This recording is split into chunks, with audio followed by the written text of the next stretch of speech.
Let's talk about your need for rest. When I was about 35 years old, serving in my first of two pastorates, I had what could be called a nervous breakdown. One morning, I just couldn't get out of bed.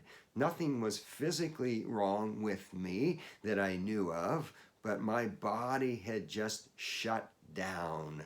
Now, looking back, I think I understand why this happened, at least one reason that it happened. I apply a lot of pressure to myself to live up to my obligations, to be responsible, and to work.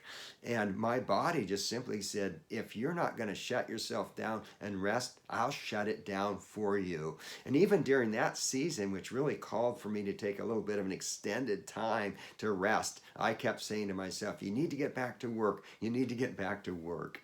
Welcome to Truth Talk with Ed Skipper, published every Monday and Thursday at 6 a.m. Pacific time, where I take the truth of Scripture and apply it to your daily living. Let's look at the fourth commandment today, found in Exodus 20, starting with verse 8. And I want you to notice who it is that's to rest and why they are to rest.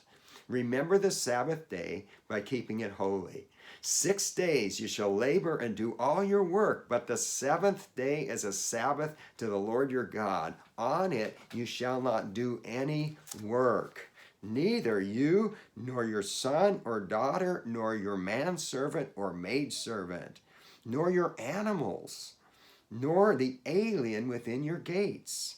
For in 6 days the Lord made the heavens and the earth, the sea, and all that is in them, but he rested on the seventh day. Therefore, the Lord blessed the Sabbath day and made it holy.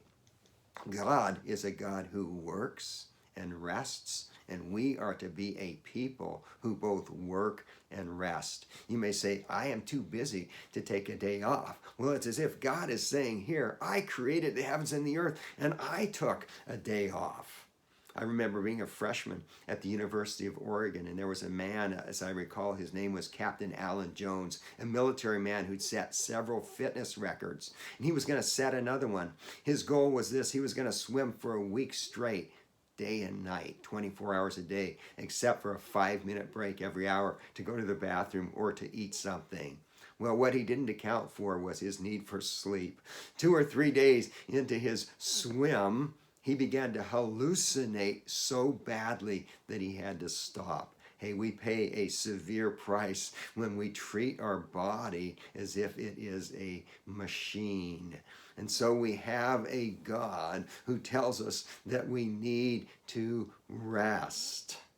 We pay a severe, both spiritual and physical price when we don't pay attention to that. I remember early in my ministry, a colleague talking about another colleague who apparently was not taking a day off, and he was kind of confronted about this. And his response was, the devil doesn't take a day off, and I'm not going to either.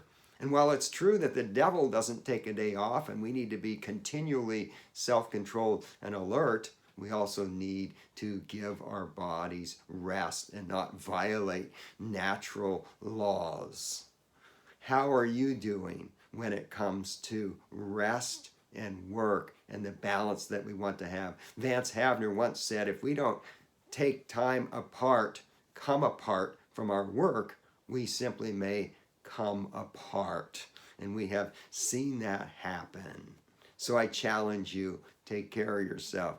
Get the rest that you need. It's one of the lessons God is currently teaching me. Recently, I went through a time of very extreme physical pain as I had a herniated disc in my neck. And God was not silent during that time. And I put out a couple truth talks about what God was teaching me. And one of those things has to do with rest. And that's in the second of those videos, More Pain Lessons. And I will include the link in the description. Make sure you check it out. And make sure you subscribe. And if you are watching on YouTube, hit that notification bell as well. And until next time, may you balance work with rest.